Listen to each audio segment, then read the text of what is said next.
Welcome to the Some Laugh podcast. It could be like, oh, that was some laugh, or there was just some laughs. Some laughs. Well, no promising all laugh. No, there's going to be some. It's some laugh.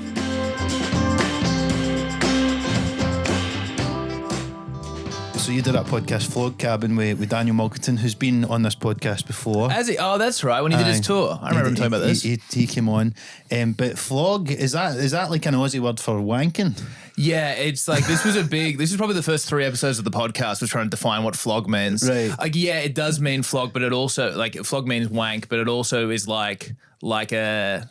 Not asshole isn't quite right, but like a guy who's being a bit of a dick. You're being a flog. We would call like a wanker, yeah, I guess. Yeah. You're a wank. You would say a wank, not a wanker. And I think that's a Scottish thing. A wank. I think Kevin Bridges might have a bit about that actually, but it's like, yeah, we say like, you're a wank. Yeah, okay. Which is different from wanker, which is a bit more nuanced. So what does it mean? How do you read into, if someone calls you a wank or they call you a wanker, which would you prefer? It almost feels like wank is like, that's a temporary thing, whereas wanker would be a permanent. That's so funny. Yeah. You're being a wank, whereas you are a wanker. Yeah, okay. So if you're a wank long enough, you become a wanker. Yeah. This is who you are now. You need to earn the suffix. Yeah, okay. The suffix. Do you know what always throws me as well when I talk to Aussie folk who have been there is root for shagging. Oh yeah, that's mad to me. You don't have that here. We don't say it. Rooting. There's something very disrespectful about a root. You don't root a woman you love. You root a woman who will let you. I feel like. Yeah. Yeah. It's not. It's not a charming term. We say get your hole. Yeah, that's gross. I've heard gross. that. That's get your hole. That's like the opposite of root. That's like, you're rooting a hole. But then sometimes some women in Glasgow say, I've not had my hole in ages. Oh, we got to respect that. But it kind of doesn't make sense because they've got the hole. You've had the whole time. Yeah. They can't take that away from you. I've not. Yeah, you would just think it'd be like I've not had my hole filled in a long time. Yeah. God, get your hole. Saying root would make more sense for them. I need to get rooted. Yeah, for sure. It's better than I can't get over get your hole. I knew that was a thing, but I've never really thought about it this long. Oh, yeah? That's gross. Yes. Does it apply to all 3 holes? No. No, okay. I mean, if you get a blowjob, you're not getting your hole. No. Although technically you are. I would have thought so. Yeah. It's not the hole that you're talking about. Anyway, welcome to the show, Tom. It's a thrill to be here. Well, I would say that this is not sort of out with the realms of maybe the sort of topics that you cover in your stand-up. You don't mind going to, in fact, one of your stand-up specials, you just start by listing the sort of controversial topics you're going to be talking about. Yeah, it's a bit of fun. Steve Bennett didn't like it, but I liked it. Because you call you edgelord, or you were sort you of read edgelord. The review as well. I might have read it. I seen he was sort of going, flirts with being an edgelord. Yeah, I remember the first time I met Sam Campbell, which was like before he had made it over here. This was when I had just kind of started. And I remember meeting him, I was maybe like 2 or 3 years in, and he knew who I was. And I was so stoked. He's like, yeah, you're that like edgelord comic. And I was like, fuck. From like highs to lows instantaneously. That's funny. I remember I had a very similar experience with Sam just when I found out that he'd listened to this before he came on, and he was just like, Some Laugh, it's a great podcast. And then Sam came on, and he was in Glasgow for a few days, and I texted him saying, because I had that interaction with him, I said, do you want to come on the pod? And he says, yeah, Keen, can we all dress like Elvis or something? So we'd done it, and we all dressed like Elvis, and we never addressed it in the episode. Incredible. That guy's brain is just bizarre. I don't know how it works. What a boy. What a boy. Insane. But so, because the other thing that they said in that review, not to bring it up again, but I have done, is they kind of compared you to Jimmy Carr. But the interesting thing, because you do wear a suit on stage and all that, and you've got, I think that would be an unfair comparison, but the one thing I did think reading that was, I was going, the thing about Jimmy Carr is like, because he's a very obviously kind of like RP, kind of like, we would sort of say posh. What's RP? Like received pronunciation, so well, like kind of well-spoken English guy. Okay. I've never heard that term before. Posh sounding English guy, basically. Yeah. But in Britain, the class is so determined by your accent. Whereas we hear you and we can't distinguish you from Muggleton or Sam Campbell or whatever. Interesting. So do you think I have much of an Australian accent? Well, you just sound Australian. Yeah, but that's yeah. we get. But you know, like I've seen you talking about like being kind of like middle class. But we'd just go, I don't know, just Aussies. That's interesting. Yes, if I go on stage in Australia, the first thing that people read is privilege. For Right. sure. Like I would be like, if I go on stage and the first thing I talk about is going to private school, everyone would be like, yeah, of course, obviously this guy. Whereas, yeah, it's interesting that it's a weird thing when you tour as a comic where you're like, you represent a different thing when you're on stage. Like presumably if I made jokes about, I don't know, being an alcoholic or something, that might scan more here. Yeah. Because they don't know types of Australian, they just know Australian. Yeah, exactly. Well, it's the same for being Scottish as well. It's like, yeah, suddenly you gig in England and you're like, oh, I guess I'm the Scottish guy. Which is what? If you're in England, what is the Scottish guy? They can't, well, they go with the Glasgow, it's like you need to address the accent because they just don't. I used to go on and I wouldn't. And you would just hear them going, he's Scottish. Like they were like, what is this fucking noise? But yeah, then they have got stereotypes of us being tight with money. Really? Yeah, which I've often felt is basically they're confusing that way. Scottish people just have less money than English people. We're not tight, we're skint. Yeah. My take Why on don't it. these guys buy bigger houses? They're so cheap. Well, there's so many Glaswegian homeless people in London, and I just assume that they must just see them and go, guy's too tight to pay for a hotel, you know. But it's, but yeah, so there's stuff like that. But I think but definitely, and in the same way, but it's all to do with the accent, really, because. You know, if someone in London hears a Glaswegian, they just assume, oh, working class, all the stereotypes. Fern Brady actually talks about this a lot. She's not even from Glasgow, but she's like, you know, talks about the certain assumptions about her because they just assume she's like working class Scottish. They assume she's from Glasgow. But, you know, you could have went to a private school or anything, or I had a nice middle class upbringing, whatever, but they just assume because you're from that region, that is that. Whereas obviously with us, we just assume it's just all sunshine and whatever the fuck. Yeah, it's a lot of that. Sunshine and racism. It's pretty much Australia. But yeah, it is a funny thing, and I have noticed it here. And even because I've been doing a bit of gigging in Spain as well, where it's like you just kind of need to say, I'm from here, so everyone can stop thinking it. Totally. Because it's like everyone is kind of going, different accent, what's this about? And it's going to be like... Elephant in the room, isn't it? Because that's a weird comparison, but I remember watching, there was a blind comic one time, and he went on stage and he didn't talk about being blind. Oh man, you got to talk about it. And you're kind of going, just because everybody's thinking it, and it's just, even though it's a weird comparison, but yeah, you just address, this is me, and then we can move on and talk about anything else. But I do know that to you, I'm strange. Yeah, it's basically what you need to do. Was the blind comic? How long had he been doing comedy for a long time? I think he was like doing new material, so he was like, I can't be bothered doing all this the fucking blind stick. I'm sick of that. I just want to talk about whatever. But everybody in the audience is going, what's it like being blind? Yeah, that's all I care about. That's interesting. They're leaving that on the table. We're like, I don't need to talk about being blind. It's just, you know, for all the comics who have that, you know, I know what you're thinking. Harry Potter opened a craft brewery or whatever the fuck. It's just like, dude, just do the blind joke. We want it so bad. You just need a wee bit of an explainer and you can move on, don't you? But I always think about it as well, though. It's like, see if you were meeting, like, say you're in Scotland now, right? Say you met up with your Scottish mate and he introduces you to all his Scottish mates. The first thing that's going to come up with these strangers is like, oh, you're from Australia. Where are you from? That type of thing. That's a good point. Then once that's established, then you just talk about whatever. That is a really good point. And you are basically on stage sort of doing that, right? You are introducing yourself to a group of people you have nothing in common with and you need to find common ground or like the basis. Yeah. Yeah, that's a good point. I do find Glaswegian, like you've got a pretty manageable Glaswegian accent. But because like, I've been to university. Yeah, okay. Yeah. You were the one that year that went to university. And I was the only person my year that went, because I went a year early. Oh, right. But I've actually thought I just got more well spoken because I had to work in a call centre. So I lived in Edinburgh for a year when I was 18. Oh, did you? And I worked at a school here. And all the ground staff were Glaswegian. And I remember just like, they would talk to me and I'd have no fucking idea. Yeah. And you just like smile and nod. It's funny that it's only the ground staff that are probably the only Scottish people even there. Yeah, 100%. I remember we had, there was a PE? Do you call it PE here? Yeah, we call it PE. PE teacher who was Scottish, and I remember going out for him for a drink one night, and him just getting quite drunk and just being so pissed off that all the Scottish kids have English accents. Yeah, it's like, isn't they fucking right, mate? They shouldn't be talking like that. They should be fucking talking Scottish. I hated it so much. But just posh stuff. It's like aspire to be English or something. Yeah, well, that's Edinburgh. There's a lot of that. To be fair, it's like, like what is I was thinking about this. So like, how much animosity is there between the Scots and the English, really?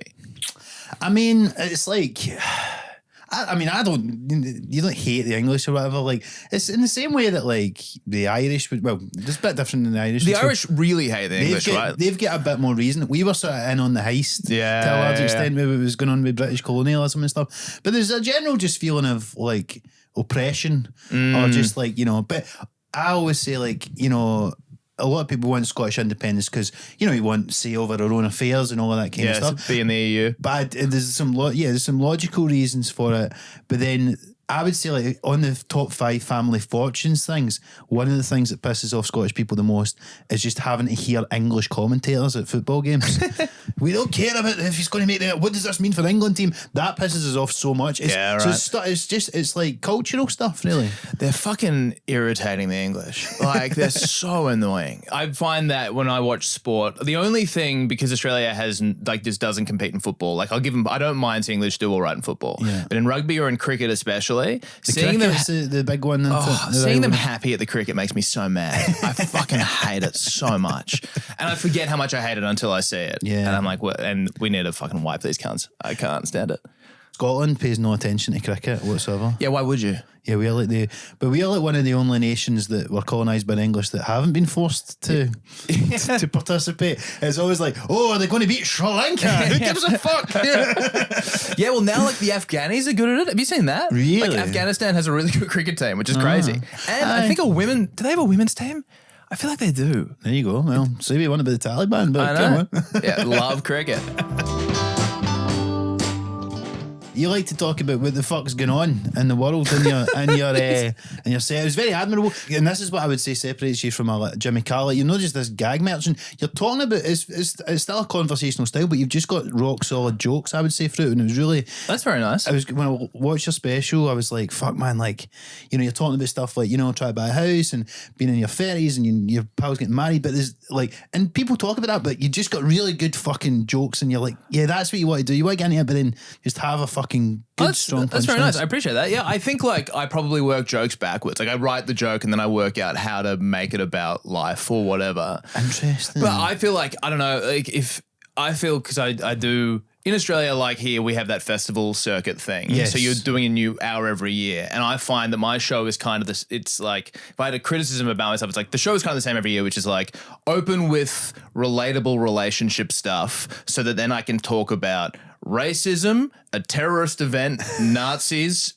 close on pedophiles, pretend to get sincere, pull the rug out, and then leave. And it's just like every year, I'm like, what am I going to say about Nazis this year? Yeah. And which I find, like, I don't know, I started off, I loved Jimmy Carr, I loved Jeselnik, I loved Tim Vine. Like, I think one-liners are such an easy entry ramp into comedy because you don't need to justify that you have something worth saying. You just need to give people the joke. Totally. And then I think I found that, that's great in a 5-minute set or a 7-minute set. Then you get to 10 minutes and you just feel like, you get to that 8-minute mark and they're like, we get it. You're a pedophile.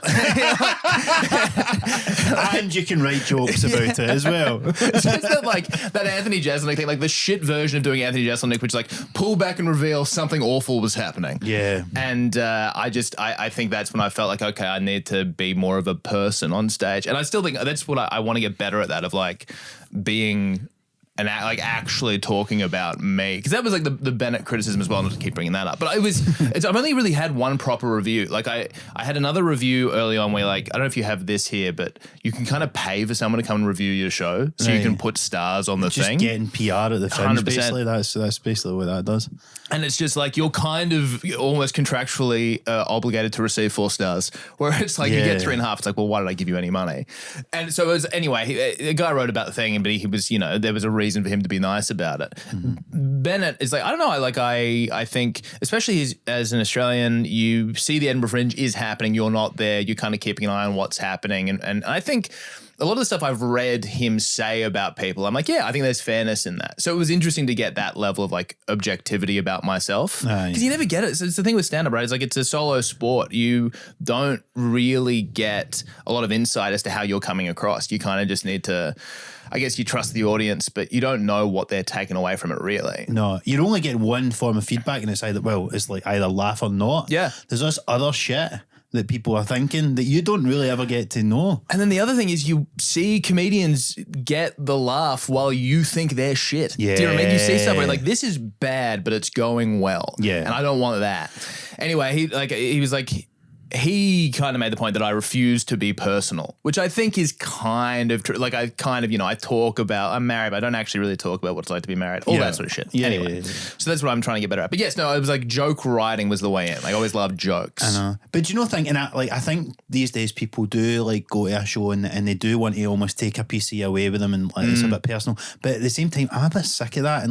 And you do see a lot of shows that are probably a bit too heavy on the personal and not enough on the jokes. And I found that really refreshing with you. It's great, it's jokes. Oh man, nothing interesting has ever happened to me. That's the problem. Where it's like there's a guy who's like writing a show about how his mum and dad died 2 days apart or whatever, and you're like, my dad didn't like say he was proud of me that much. Yeah, and you're like, no one fucking cares. No, I know. But that's the thing. But you can have a take on like something going on in the world or like an issue that we're all dealing with, whether it's housing crisis or people getting like just like stuff that everybody goes through, and then if you just have a funny take on it, then great, and you can bring everybody in that way rather than like fucking spewing your heart out there or whatever the fuck. Yeah. How do you find like sometimes I go to write about a thing that's happening in the world and I realize I don't actually know that much about it. Yeah. Do you? It's never stopped me. But that's the thing. Do you look for information or do you lean into the ignorance? Do you know what I mean? I think that sometimes you end up going down a rabbit hole of like you just read too many articles and it's just a form of procrastination basically, isn't it? And then you kind of go, I'm a bit too in the weeds with this, and then you're going, what do people actually, how much information do people, even if it's like the top news story of the day, has people even seen it? Do they know what the fuck you're talking about? How much setup do you need to do? There's a lot going on, and then there is a thing as well where you need to know, you need to pretend like you know a wee bit less maybe than you do, obviously for the joke a lot of the time. So it's a tricky one. Yeah, but it does feel like that's a good way to just to be, I suppose, just relatable to people. You can either go the personal route or you can talk about what's in the zeitgeist. I guess. Yeah, I think so. I think in a way you're almost better to talk about a thing as someone who has like brushed against it the way most people have, as opposed to become the expert in that thing. Aye. Like I'm trying to write a bit at the moment because I'm a Newcastle United fan. Oh yeah, and they got bought by the Saudis, of course, which is when I became a fan. And it's just like that's good. But I'm just like, how much should I don't really know much about Saudi Arabia. I'm like, should I know more or should I just like do with what I have? I feel though like who the fuck, none of us know about Saudi Arabia. So I've got a joke about the Saudis in Newcastle. I say it's like perfect match, the Saudis buying Newcastle, because everybody in Newcastle dresses for the weather in Saudi Arabia, and everybody in Saudi Arabia is forced to dress for the weather in Newcastle. That's great. That's so goes down well with the Geordies. Yeah, I'm sure, for the most part. So, but no, it is funny that, isn't it? Because you get into like even all the stuff with Iran and all that shit, and then you go, how much in the weeds do I get here? Because ultimately, the information's got to be known by most of the audience to get laughing at. Yeah, I've been trying to write again in that Newcastle thing. I wanted to say, I don't even like football. I just hate journalists. And I was like, going down, like how far into that? I'm like, I kind of get that, and I'm like, and if you end up in a suitcase, I'm like, and there's that weird thing where you're like, did they not get it? Is it not funny? Is it like you're trying to measure out like what's the shared understanding? Totally. It's a tricky one, isn't it? But there's definitely something in there. It's funny. It's such a weird thing. Like I find that because the Saudis are just buying everything fun. Yeah. And you're like, trying to navigate that is weird because it's like I was a fan of Newcastle when I was a kid because I lived in the UK when I was like 5 and Shearer was the captain of England. And I was like, all right, well, all my friends were supporting Liverpool, Chelsea, Man U. It was like, this is Beckham's Man U, like, you know, Totally. they're like the team. I think I was there when they won the treble. I'm like, you know, 7 or something. Yeah. And I was like, I'm going to be different. I'm going to support Newcastle. I remember asking my dad, like, can we go to a Newcastle game? He's like, fuck no. It's like 7 hours away. We're not going there. Yeah. I had no idea. And you just kind of like, I'm vaguely aware of them. We're in Australia, the time difference is all fucked. And you're like, oh, they won the championship. That's good, I guess. And like, oh, they got relegated twice. I must have missed one of them. And then they get blood money. I'm like, I'm in. We can afford Brazilians now. It's so exciting. Aye, it's an interesting one that like I supporting those teams like. Do you have because I know you're, I'm going to get this wrong. Rangers? I'm a Celtic fan. 1 and 2. I knew it was one of them. But do you have a Premier League team? I've got, I would say Arsenal are my English team because my dad liked them. But the good thing is mainly I can watch as a neutral and like obviously, and depending on the season, sometimes I'm like, I'd like Man U to come back or City if they're going for it or Liverpool, whatever. Like, so I'm very, like when Ange was at Spurs, I wanted Spurs to do well. Yeah, okay. I was so buzzing they won the Europa, but Arsenal, and obviously because they're going for the title now, I'm just like, that'd be class if they won it. But also, you kind of just want people to beat Man City because it's like, this is boring seeing them win all the time. I don't know why I have less of I don't really hate Man City the way I hate Man United. I like, as a kid, again, I was so young, I didn't really get it, but like United beat Newcastle to the Prem, and I think beat them in an FA Cup final. Beat them, of course, the famous Keegan season. Oh yeah. Shit. Fuck, brutal. But I don't really. For some reason, City, I'm like, I don't have the same animosity, but too. I think that's the problem, though. People don't feel anything about them either way. Maybe that's it. Maybe it's again my English cricket thing, where it's like I don't actually see Man City fans celebrating, so I don't care. They don't have as many fans. I think that's the problem. It's like, they call it a plastic club, don't they? Yeah. And that goes back to you talk about Saudis buying everything, but whoever the fuck it is that owns them, it's just like it just feels a bit kind of like soulless, doesn't it? I don't know. I guess it must be so strange. I went to the Newcastle game. I bought like off a ticket reselling site, which I know the fans fucking hate. Like I knew that you're going to get a ticket. That's the thing, right? And so I was sitting in this section where clearly there must just be like a row of memberships where they're just selling them all the time, because it's like next to me is this Thai couple, and then in front of me was this, I don't know where she was from, but she left in the 85th minute. And like you could just tell the Geordies around us who all knew each other and were like hugging when they arrived and obviously see each other every week, just like the disdain they had for this woman leaving in the 85th minute, and then Asula scores a 90-minute like winner. It was just, it's I could tell like they were kind of giving me the cold shoulder. It's like, you've got another fucking plastic fan in. Yeah. And fair enough. Yeah. I really got into it when the Crown Prince got involved. So I can imagine they would hate that. Yeah, 100%. That's the one good thing about Scottish football, is it's not good enough for anyone other that's motivated by anything than sectarianism to go and watch the games. So yeah. Anyone can get a ticket. They're giving them away. Pretty much. So that's interesting with that. So like, so you're from Sydney, middle class sort of upbringing. Yeah, I don't know. What's the line to upper middle class? I reckon that's probably where I am. Yeah, to be fair. That's fair. So you went to private school or that type of shit? Private school. And do you know what made sense to me actually when you were talking about it in your stand-up, being an accountant? Oh yeah, I'm not. You're not? No. Is that bullshit? Yeah, that's bullshit. Because I sort of thought that made sense for the way you write your jokes. Yeah, I am definitely like I do have a bit of an accountant mindset. Like I was a math kid at school and stuff. Maths kid at school. I don't know how I said math. I've never said that before. But yeah, no, I lie. My brain does work that way, like puzzles and shit. Yeah, but no, I'm not an accountant. This is what I mean. I just make so much shit up on stage. Like it seems personal, but it isn't. Well, that's what's nice about doing it. Like, why does it always need to be fucking, true all the time? But what was your background then before stand-up? I work in advertising. Oh, I see. Interesting. I work for do you know the brand Hims? Hims/Hers, which is like the company. The hair and erections. Yeah. And the two things men care about, really. And weight loss, which is the thing they don't care about. They're trying to make them care about it. I think we're starting to get there. I think so. It's interesting. Like, so anyway, that company just bought the company I work for in Australia for like $1 billion. Fucking hell. And so yeah, that's my I work for the Hims equivalent in Australia, because Hims isn't there yet. It's called Pilot. And so yeah, I write ads about dicks all day. It's great. Is there, see the Hims, like, see those hair pills or whatever, do they not stop you having an erection?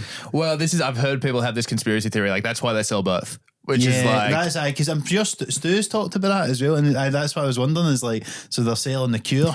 Yeah, I don't know. Like in Australia, they sold the dick pills were the first thing that they got onto. But the hair is like a big thing as well. But yes, I think it does not for everyone, but yeah, I think it's like 10% have side effects, and yeah, like loss of erections is the main one. How does presumably advertising background's quite helpful in comedy these days to promote your shit and all that kind of stuff? Oh yeah, kind of. Like if actually in a weird way, it's almost the opposite. Where like I have learned how social media and algorithms work through comedy, and I can bring that to an advertising job. Like that's because like advertising. If you think about old school advertising, right? It's all posters and TV commercials. Yeah, that's what advertising was built on, and that's what they all want it to be because that's where the money is, and that's where the acclaim. Like you want to make the $1 million Facebook ad. Sorry, you want to make the $1 million TV ad. You don't want to make the $1,000 Facebook ad. No one gives a fuck about that in the industry. Isn't that so funny? That's like their equivalent of like doing everything the old fashioned way in stand up, like 100%. Going and winning the Edinburgh Award and getting on TV and shit. 100%. Yeah. It's so. When you like the what certain companies have found is like it's all Facebook advertising now. Like that's the way you sell. Yeah. And so it was like I went from working in an ad agency where it's all about TV ads that no one watches anymore.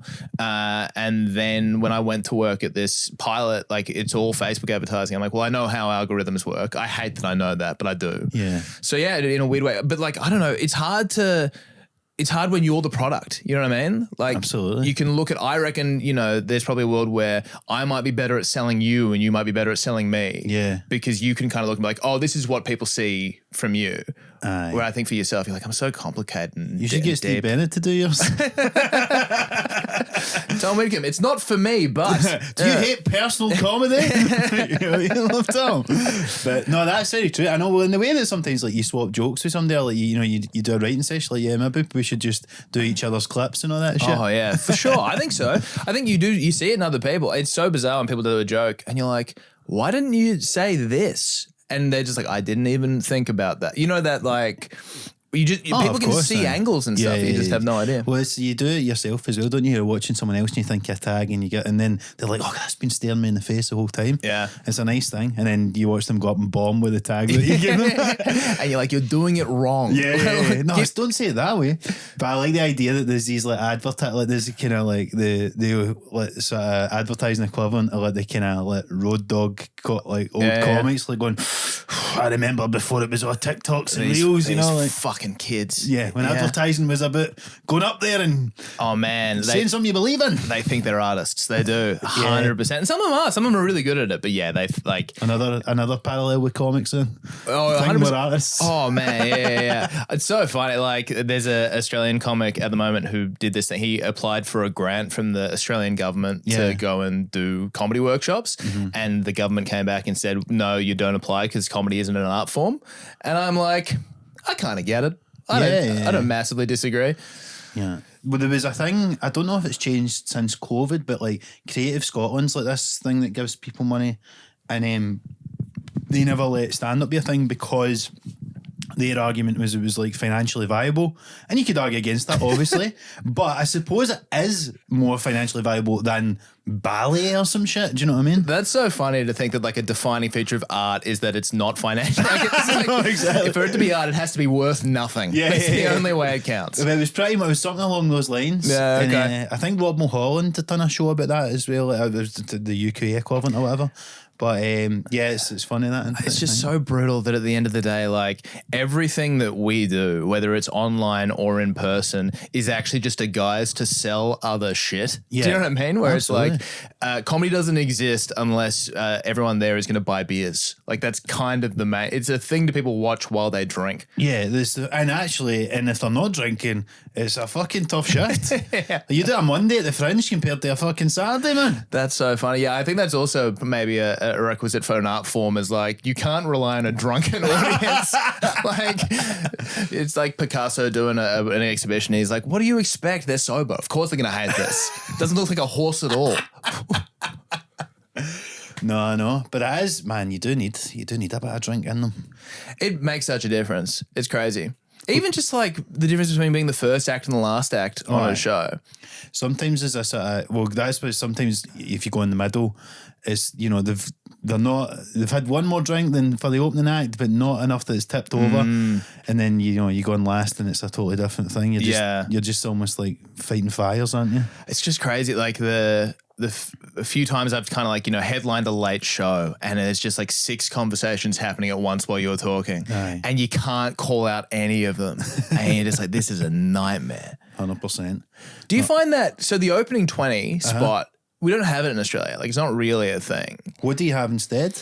We mostly do like 10s. Like 8 comics will do 10 minutes. Yeah. And maybe there'll be a break in the middle. Aye. Or like not at most, but like a mid-length set is 15. Yeah. So doing 20 is like, oh wow, that's longer, but also just like for that to be the first, the MC goes on. The other thing I've noticed is like compares here, like pure crowd work. Usually in Australia, I'm used to like bit of crowd work. Here's what a joke looks like. Here's your first act. I think that's what you should do. Yeah, I agree. Yes, and because I remember hearing years ago that's what the Comedy Store told people to do. You would do crowd work, find out who's in the room, tell them the rules, like don't talk all that shit, and then do a joke, and then bring on as you say, show them what it looks like, get them in the rhythm of listening to someone say a joke. But a lot of compiers don't have jokes. Yeah. Why would you? What's the point of that? Yeah, it's funny because I do think you go up and you spend the first 5 minutes and they're going like, why isn't he talking about us? Yeah. What about me? And you're warming them up. Like, you are taking the bullet a lot when you're doing that opening 20. Yeah, okay. And I've found a lot as well, like you go on, it's like a weird exercise in perseverance, because you go on and you are going on effectively cold if it's like they're not right up for it from the get-go. And then by the time you're about to leave stage, you've just got them on board. Yeah. So like you've maybe had a good 5 minutes at the end. Oh man, you make me feel so much better, because like I've found that both of the first 2 nights I did 15 opening at the Monkey Barrel on Thursday and then 20 last night at the Stand. Yeah. And it was exactly that, where like you're doing your gold up top and it's going okay. Yeah. And you're like, oh no. And then they warm up and then by the end you're like, oh, now you like me. Yeah. And then you have to watch the 2 10s in the middle just like crush. Yeah. Well, I remember I used to do this gig that ran in Glasgow, and like I would open and it would be hard because of that very reason. And then the other acts would go on who maybe weren't as funny or whatever. I was trying to say that in the least like arrogant way, and I was like, who are fucking shit compared to me. But actually like throwing it away like that sounded even more arrogant. Like they're not what you would call like good. Yeah, they're not conventionally funny. but and I used to always just think of that like DiCaprio meme for fucking Great Gatsby, where he's just like that. And I'm like, bet you wish you had me back. There is something like, it's not a good, and it's not a good instinct to hold on to, but like when you're on a lineup and the first few acts are just like bad, they're new, they don't really know what they're doing, and you're like, I'm just gonna walk on stage and have some conviction, and that will be like a total change of pace. Yeah. It's almost like a relief. It's a funny thing, isn't it, though, when you watch people like not doing well in a lineup and you're a bit going, and you're going, oh fucking, I'm going to crush. But there's another thing of like, sometimes maybe they're just not up for it generally, or they've been dragged down by the acts on before it. So and then you go on and you do shit as well, and you're like, no. And then you get like, I don't know if you've done this, but if I do that, I get so mad at them. Yeah, like I'm watching like, you guys just wait, I'm going to save this gig, and you go and you eat shit, and you're like, you know what? Fuck all of you. Actually, I think this is your fault. This couldn't possibly be me.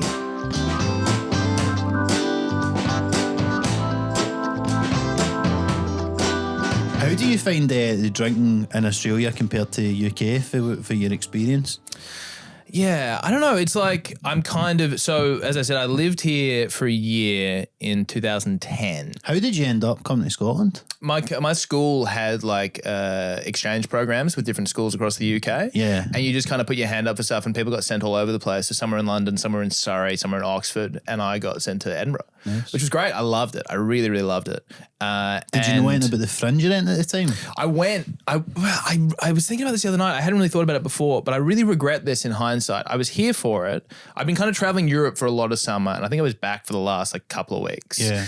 And I saw some stuff, but I didn't just like go out and see random shit. Like I saw Jim Jeffries, Right. because I had mates being like, have you heard about this Aussie guy? He's crushing it. And Yeah. I think he was already like pretty well established by then. It was a big theater. Yeah. The show was called Alcoholocaust. Yeah, It was yeah. great.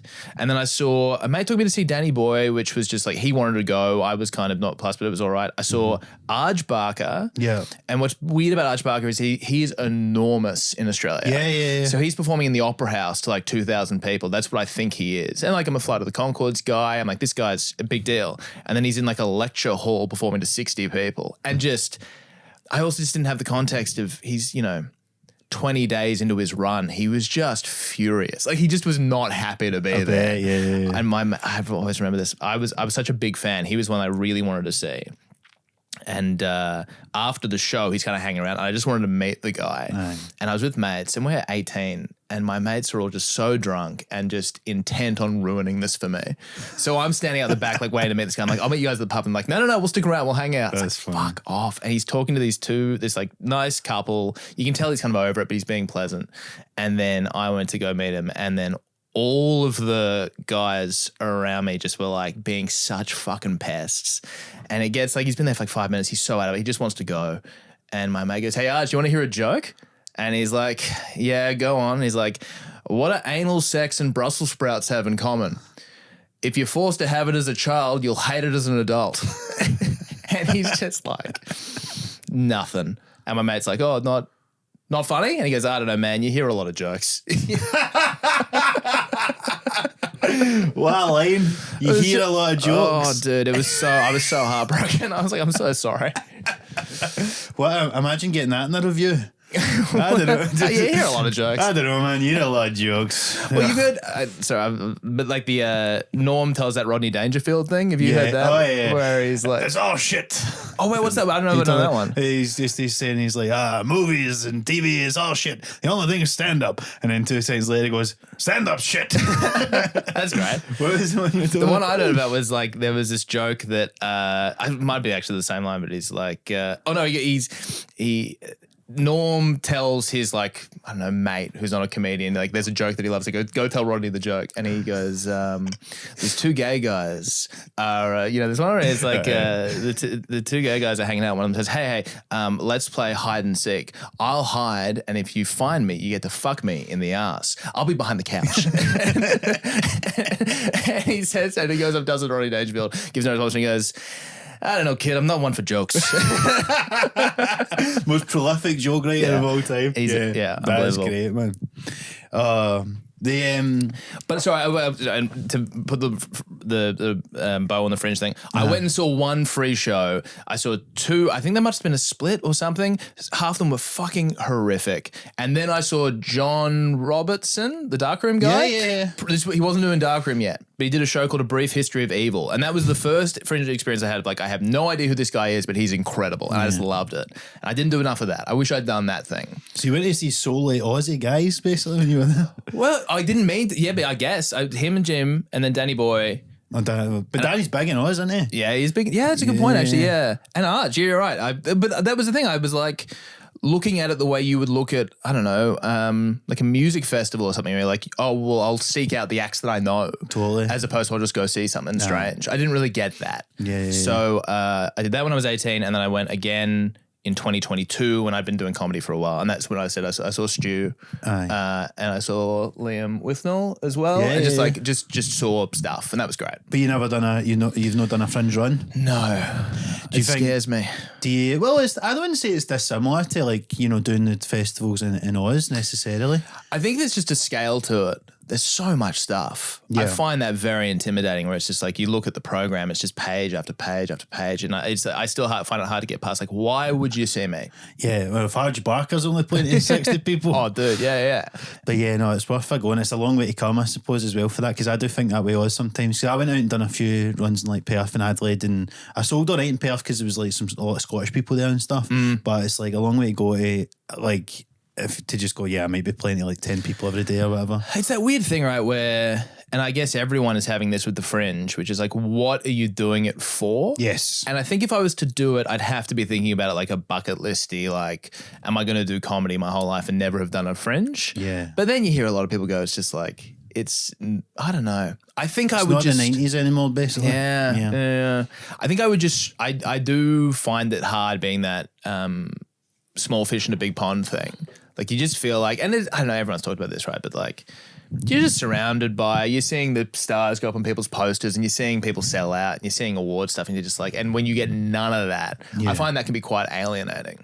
Totally. Well, because my perception of some of the Aussie festivals is that like there's probably a kind of like very socially liberal, right on type of vibe there. I think Australia is maybe a little bit behind that sort of like the woke thing has kind of descended everywhere else, right? Like we've kind of moved on. Yeah. You can say retard again. Everyone's happy about it. Not in this podcast. Surely. I can't be the first. Well, we've had Tom stayed on before. But no, I know what you mean. It's down a bit like, it's just, it's aye, and I just wouldn't want to get caught up in it either way. Really, you just do your thing, and that's fucking it, man. And you just be funny. And most people aren't bothered. But it's just, I guess I've always been a big proponent of like just knowing the lay of the land, and like so if I'm kind of selling something that's not really the flavour of the month at like a festival or whatever, or if it isn't what the industry are looking for. There's not really much I can do about that. I just need to recognise and then maybe try and do the things that I can do, and like putting stuff online, try to build a following, all that kind of shit. And it seems like it's going great. It's going fine. Do you still do Fringe? Yeah. So you'll do Fringe this year? Yeah, I'll be back at Monkey Barrel actually. So that's been great for us like the last few years, because like I think we have probably had a wee bit of a kind of like way in because we're local acts and do the club year round. But I sell at the run every year, and like they think I do a good show and stuff like that. But obviously everybody's choking to be here, and it's it's a great deal for artists and stuff like that. So it's like it's harder for me to not do it almost, but it gives me a good incentive to just be like, I need to get a fucking show together for August, man. I think that's the best thing about it, and it's like my number one. If new comics ask me for advice, it's just like, just turn over material. And the festivals are a great way to make you do that. Yeah. Where you just need an hour, like just find an hour.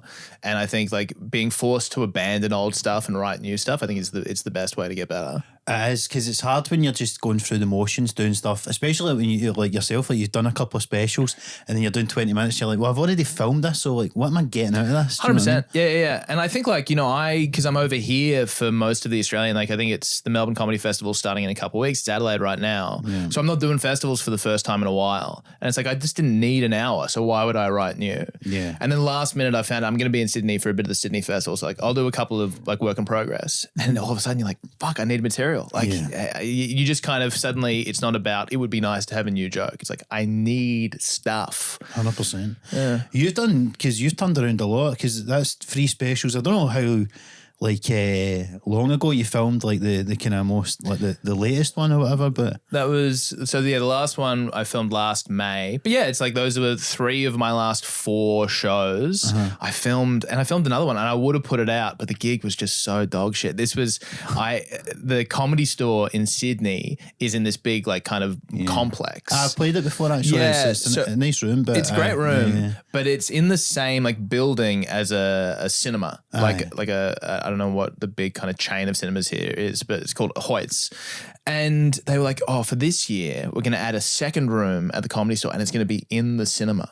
And they gave it to me, and I'm like, oh, I don't know about this. And they're like, no, we're feeling good about it. It's going to be, and it's this like enormous room. Like if you filled it the way you'd fill a normal comedy club, it's probably like a 200 seater, maybe more, but it has 80 recliner chairs in there. And you walk in there, it's like performing to business class. Like it's fucked. Everyone's got their legs up and they're eating popcorn and shit. I'm like, this is miserable. And I remember I got someone to film it. And, for me, filming is like, for the most part, it's like one guy and 3 cameras and a DI of the mic. It's not a big operation. Totally.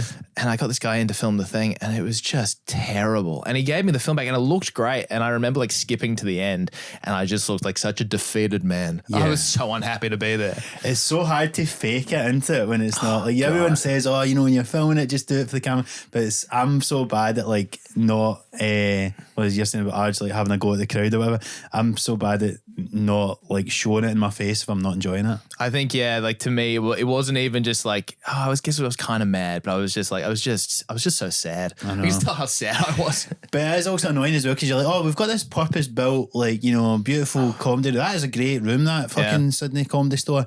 And no, don't do it there. Do it in this place that is totally for something different. Yeah. How do you feel about it being opened by Avatar? Like, yeah, great. Awesome. Yeah, it was like, I think they would even fess up it was not like a great move. And now they've opened a second room in the store and it's great. Like, it's awesome. Yeah. But it's a only other funny thing about comedy, right? Which it feels like you're making excuses to people who don't know it. But it's like, sometimes you walk into a room and you're like, well, this isn't going to work. Yeah. Like, this just is not it can't be done. It's amazing the amount of like gigs, if it's like a corporate or just like, you know, some guys put on in his pub or whatever, and they're like, we've never done comedy before. And like, really, you just need like a fucking stage light that people can see your face, a working mic. That's the basics, and then you want a decent acoustics, maybe a low ceiling, all that kind of shit on top of it. But yeah, the amount of people that just have, like, you don't even get that. Yeah. You don't even get the mic working right or the light, no one can see you. Yeah. And you're just going, this is going to be, it does affect it so much more than people would think. For sure. Yeah, 100%. And and then the opposite where you walk in somewhere is like, this will be good. This will be great. Yeah, man. Yeah, you're going, this fucking... And this is a sort of like, it's hard to quantify. The certain rooms have just got that thing. It just works and it feels intimate and all that shit. And then there's rooms that are just like, oh, this is tough. What are your favourite rooms to do, like in the country? Well, the Stand in Glasgow was like one of the best rooms ever. They've just moved to a new venue, and that is good, but it's like more of a theatre than a room. But Stand Edinburgh is great. Monkey Barrel's great. I like Top Secret. Yep. In Comedy Store. I played Leeds Glee recently. I've heard that's great. Fucking brilliant. Yeah, that's really good. Because the Glees are all good, but like the Leeds one that's got a really low ceiling and it feels a bit more intimate. The other ones are a bit bigger rooms. Yep. But those are good. The Newcastle Stand's good as well. So, yeah, cool. But we're lucky here, even in Scotland, like just having a lot of nice comedy clubs to play, it makes a difference. Blackfriars in Glasgow, I should also say, is a really good room. Yeah, okay. As well. But no, I probably forgot. But those are ones that are, for me, the best. Where do you like to play? In over here or back home? Either. I mean, like I've only really done a handful of stuff. So I've been in Europe. I did a gig in Barcelona at the Comedy Clubhouse there. Is that like the English speaking one? Yeah, then? that was really great. It was really cool. And because Michelle Wolf, I don't know if she has a stake in it or something, but like the wall of photos of comedians, it's like Trevor Noah and Louis C.K. and Mark Norman, like a lot of big names have been there. Yeah. So that was really cool. I enjoyed that a lot. And then otherwise, I mean, here, I did a handful of gigs when I was in London a couple of years ago, and they were great. Like the Bill Murray was awesome. Bill Murray's the other one. I was just thinking that. Yeah, that's such a great room. And like Backyard was pretty great as well, like that. And then the Stand's been really cool. I did Creatures in Manchester. That was good. Yeah. That's it's just so different. Like Australia is just. Yeah. I was talking to. Have you met Prue Blake? Yes. So she's on with me at the Stand this week, and we're just talking, like comparing it to Australia, and it's just there are probably more gigs in Sydney, but the chance of you going there and it's like 7 people, and you know half of them barely speak English or whatever, you're like, this is useless. This is a waste of time. The thing I always found, particularly when I was doing Perth last time, was like it's so hot and sunny outside. I'm like, why the fuck would anyone want to come in here? 100%. And listen to me talk about the problems of the world when everything outside is so beautiful and nice. It's why Melbourne has a better comedy scene than Sydney, because the weather's shit. It's like in Sydney, it's just like, I just would go outside with my friends. It feels like everybody's on holiday all the time. You know, it must be hard to 100%. Yeah, I think Sydney people especially very hard to impress because they're just like, life's good. What's there to complain about? Yeah, 100%. Do you know what joke I loved of yours? And I think it was the most recent special, the self-help one. Oh, yeah. With the homeless guys and all that stuff. That was funny. But it made me, but again, that's a good example of like something that's like self-help, and I am into it and all that, but it's like such a kind of zeitgeisty thing, and just you had such a great take on it. But I was just interested in your thoughts on, are you into self-help yourself? Are you one of the guys that reads these books and all that? Yeah, I am, unfortunately. I think I was a little bit more kind of, I found the niche in self-help that I like now. Which is what? I think like there's a guy called Oliver Burkeman. Have you heard of him? He's got a book called 4,000 Weeks. He's got another book called Meditation for Mortals. There's a guy called Cal Newport. It's kind of like, the Chris Williams and Modern Wisdom. He has these guys on. I don't know if that's like his main thing, but it's kind of like, anti-hustle culture sort of. It's Right. more, I would say it's probably more about fulfillment than it is about achievement, which I like a lot, which is just about like, pick what's important to you, focus on that, try to be really good at it, but also don't kill yourself doing it and don't make yourself miserable because it's not working. I think when I started comedy, I was like still very like, it's, you know, I think it was a moment in time, the kind of Rogan sphere, Jocko Willink, Gary Vaynerchuk, like hustle culture, just for sure. never fucking stop. And if things aren't working out for you, it's your fault because you haven't done enough. Yes. That stuff made me miserable. You know? Yeah, man. Well, I think it does, and like, there's a lot of people spoke about that. Like, it's like, yeah, it's good to be like, yeah, take responsibility and do the working on it sort of stuff. But then, obviously, like, you know, it doesn't factor in the society we live in, the nature of capitalism, all this sort of stuff. And there's obviously only going to be a very small percentage of people who become successful doing that fucking grind set hustle shit. And if you, what that sort of teaches you is, well, if you've not succeeded doing it, it's your fault, and that makes people feel bad. Yeah. So yeah, that sounds right up my street. The fulfillment, I've not really like looked into as much of that. The Oliver Berkman stuff's really, really good. I love Cal Newport a lot, and his stuff is just like, yeah, it's just about focusing in on the things that matter and doing them really, really well for their own sake, I think. I just got a book I've not read. It just came in the post the other day called The One Thing. Okay. Have you heard of that one? I think that might be along similar lines, but it's like, yeah, I think it's just like picking whatever's important and all that stuff like you're saying. But yeah, because I'm right into all that shit, man. And what kind of stuff do you like? What's the seminal stuff for you? years ago, it's an audio book that I re-listened to. It's this guy Brian Tracy, the Psychology of Achievement. It's called, but it's really good. And then I like fucking Atomic Habits and shit. Yeah. I like the one I like's called Growth by Mindset. It's called. It's about the growth mindset. Okay. By Carol Dweck. Okay. And just all that, man, all the fucking airport fucking self-help shit. I've read most of them, but I like Mindset. The War of Art by Stephen Pressfield's my favourite one as well. But just anything that's like, I think what I really like is to just know, because in stand-up you can always are thinking like,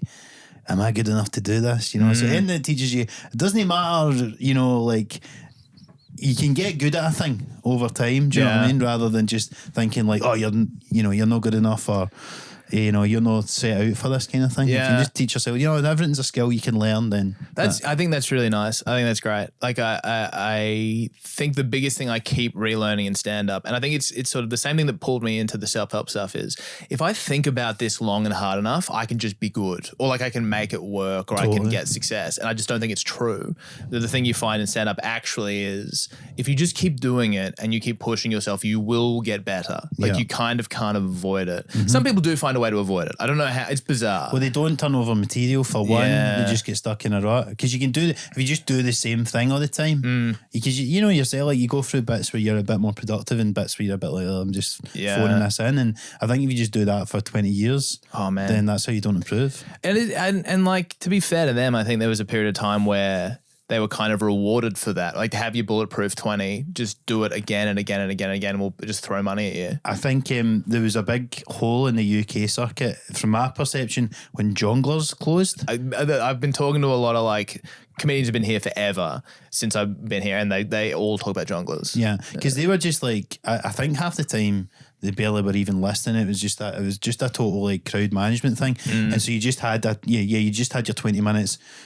A lot of the people probably played there weren't like doing a new hour at the Fringe or whatever the fuck. Yeah. And it was just, but then it's like you do that and you make money off it for 10, 15 years, and then they all close, and then suddenly you're a bit of a square peg in a round hole. Yeah. Because the circuit and society and all that's moved on, and the nature of it's changing. You're a bit of a, you know, it's, you're a bit of a fossil, I suppose. And so I now, you want to be wary of becoming our generation's version of that as well, I suppose, It's interesting. So I was, when I did Monkey Bar, I was trained to Sloss, and because I opened for him in Sydney once, and I was just like, do you want to go to beer while I'm here? And he did, which I really appreciated. But it's interesting. He's talking about like, the way that he feels about those comics when he starts seeing like TikTokers and stuff, whatever, he's like, are they thinking that about me? Yeah. Or like the other way around, right? Where the old Jonglers comics look at the guys who are turning over material every year and they're doing the thing of like, Seinfeld had a whole thing where it's like, you can't do an hour of material every year. You just can't. It's got to be every like 10 years or 15 or whatever. It's just like the industry moves on. And then it's lost. It's like, do I look at the TikTok generation? Am I that guy to them? Is it just the same thing? I think inevitably we're all going to look like that to the younger generation, but you just need to do what you do well. And then the thing is though, like, I mean, when we all came up, you're maybe in your 20s and you're looking up at guys that are in their 40s and they're who are inspiring you. Yeah. So I guess we shouldn't worry about that too much. How long have you been doing it for? 13 years. Yeah, wow, okay. What about you? 8. Yeah, well, fucking hell. That's good going, man, for thank you. a shorter time. But how old are you now? I'm 34. Yeah, I'm 35, so... Yeah, so you started early. Started early, but that way, the first few years you're a bit like whatever. But what's interesting to me is though, like being at this age, because like obviously when you're young and you're in your 20s or whatever, like the stakes are lower and you can be that kind of grind set, I'm going to do this, blah, blah, blah. And then you've been going for a certain amount of time, you get to that point in your life where it's like, everybody, has got good career and this and that and the other, and you go, how much do I really want this? Am I really going to stick to this? Yeah, wow. How do you feel about that? I'm interested. I'm just going to, I need to double down and just be like, but what you do need to do is like maybe delay a few things in your life that by your age you probably should have done. Yeah. The question is, how long do you do that for? All my friends have kids. Like all of my regular life friends have kids and all my comedian friends don't. Yeah. Apart from one. And the one comedian friend who has a kid, like the kid is the best thing in his life. Is that right? I think so. And it's I bet he's struggling. Is what? If he's listening to this, he won't listen to this. No, he's great and he loves comedy, but like the kid is the thing, right? Yeah. So it's a weird, like I think about it where I'm like, I'm sure when I have the kid, it will be the best thing in my life and everything else will pale in comparison. But right now I'm like, but the kid will kill my life. I know. And you want to get successful enough that you can then like be comfortable enough to have a kid and go on with that. Whereas you're building your thing now. I'm so much more successful at advertising than I am at comedy. That's the other thing that's bizarre. Yeah. You got like, man, my white collar job's pretty sweet and pretty stable. Well, I was lucky because I just basically left uni and worked in a call centre, which I hated. Yeah. But I always think if I had like a sort of decent, well-paid professional job, it'd have been a lot harder to have made that decision to like. Because have you thought about giving it up and just doing comedy all the time, or what would it take for you to do that? It's so not an option in Australia, really. Like it's just, I mean, you can find ways, but I was thinking about this on the way here. In Australia, there's kind of 3 ways to be a professional comedian. You can be the TV guy, which is not up to you. Yeah. You get chosen to do that, and that is still a very viable path, but for a small number of people. You can be internet famous and sell tickets, and that is kind of up to you, but also not really. But I've got mates who've done that, who've just become huge online, and now they can make a career out of it. Yeah. Or you do corporates and cruise ships. And so 2 of them are not really open to me. I tried. Like I did the, online stuff like everyone did. 3 fucking specials. I had a lot of specials and like I was doing sketches and shit. And I did I've done a couple of podcasts and them really took. So, I tried that stuff and I'd hate cruise ships. I would hate cruise ships more than I quite like my job. Like to be on a fucking floating RSL with, in Australia, 1 million Queenslanders drinking rum and cokes and like who are there to watch you because there's air conditioning in the room. Like I don't have the act for it. I wouldn't be good at it. Yeah. So I don't know. Like it is a thing I'm thinking about a lot. I've been thinking about this being over here. When I started, comedy was about like what I could be. Imagine if I was this guy. Imagine if I got to meet these people and get these opportunities and perform in these places. And then the longer I do it, the more that what I really love is getting better at it and feeling myself get better at it and meeting people in the community and like I feel like a real part of it now. Yeah. Which is great. Like I feel as if, I've come over here, I've done gigs in Madrid and Barcelona and Edinburgh and Manchester. And it's like, you just kind of instantly you get to a level where you're serious enough at it that people will let you in and you have a common language and you can talk about it. Like you and I doing this is just like, it's so cool that I get to know you a bit better. And like now when I'm in Edinburgh next, I can be like, oh, I did this thing and you might have seen the thing. And you know, that's the thing that I love. No, it's great to just be a part of it because I used to go to the stand in Glasgow before I started and like, I remember when I then started doing it, it got to the point where I'd walk in and the staff knew me. Yeah. I'd be like, this is cool, man. Oh, like, it's I awesome. just, you know. Dude, I was a fan of Daniel Sloss before I ever did comedy. Yeah. And I never know how much to say this to him, whether it's just like... Yeah, don't say it to his face. No. He's arrogant enough as this. Oh, yeah. But it's just like, fuck, look at me DMing with this guy who I was just like, it was kind of a hero or whatever. Like, I love that stuff. And I think comedy... Who was I talking about this recently? But, you know, the fact that you can go and be on a gig with one of your heroes. Yeah. It's like you can be the biggest footballer in the world. You're never going to play five-a-side with Beckham. Yeah. But like you might run into Chappelle or Schultz or whoever the guys are. That's the great thing because everybody needs to go back to clubs and try out the material. Whereas like, you know, the Rolling Stones only dropping into fucking whatever to try their new song. Do you have any like big, who are the people you've met or gigged with or like who've been big deals for you? I mean, a lot of the Scottish ones, like when I first got a gig with like Frankie Boyle or Kev or like, I'm just trying to think because I was like, who was I messing? I was messaging somebody the other day and I'm like, because the weird, after a certain point, like I used to have to fake it when I met people and like just fake normal. And now I think I'm a lot better because you just get used to it and you people are people, you get a bit more chilled out. But,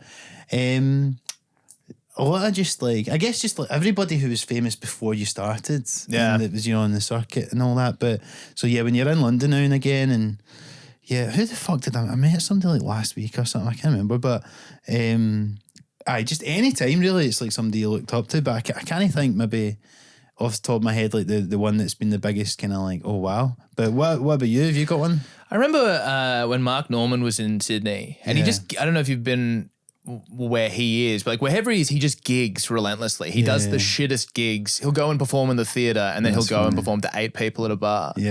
And I remember being on this lineup where he was going to drop in, like he'd just gotten to Sydney and everyone's kind of like the green room was packed with open micers, like waiting to see him. Yeah. And I was on like last, I think, or, you know, I was the last act before he came on and he still hadn't arrived. And as I get on stage, there's this big commotion in the green room and it's him and his kind of like group arriving.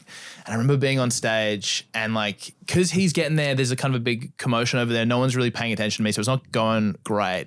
And then that settled down and I just kind of get into it. I'm going all right. And I do a joke and I just hear at the back, ha ha. And it was like his laugh. And Amazing. I'm like, fuck, that was him. That's the guy. Fucking cool, man. That was great. That was very exciting. That's a really nice fucking thing. I think the Americans as well, when it's them. I don't know if you get it with British people as well because you're in Oz, but certainly when it's the Americans and they come over here, it feels a bit more like, oh my God. Even though, you know, a lot of time, other than the top guys, a lot of them are not the best, but like.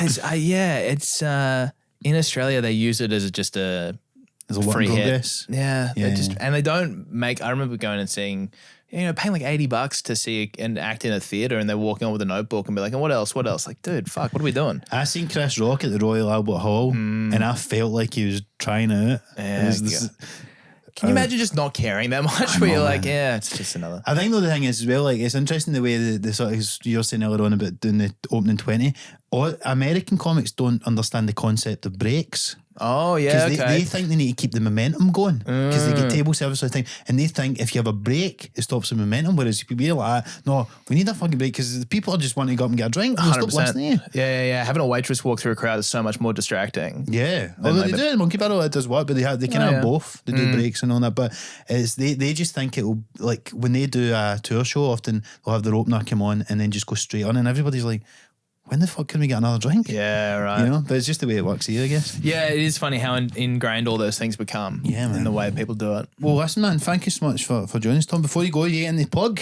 Other than where you get free specials on YouTube. I'm about to put out a thing. When will this come out? A couple of weeks, probably. Okay, cool. Yeah, I mean, on my YouTube, I've got a couple of specials. Check that out. The last one is called Selfies at the 9/11 Museum. That's I one of my favorite recommend ones. that one. Thank you so much. That's a great album, man. And I'm about to release, I'm kind of working the final edit now, but like a kind of interview series sort of. I love Finn versus the internet. Yeah. And I will shamelessly own up to being very heavily inspired from it. My number one concern is people will be like, he ripped off Finn versus the internet. But yeah, like, but then like, that's a take on like Ali G or Exactly. Like that, do you know what I mean? So it's like, you know, it's... So that's that should be coming out in kind of end of April, I think. It's called Tom Witcombe Says Sorry. It's where I interview different members of minority groups and apologize and ask them very ignorant questions. So I have Tom Witcombe Says Sorry to women, Tom Witcombe Says Sorry to the gays, and Tom Witcombe Says Sorry to Asians, which is coming out at the end of April. And that's all just a way to kowtow your way back into favour with the woke festivals in Australia. I'm gonna hand deliver a DVD to Chortle. I'm gonna say addressed Steve Bennett.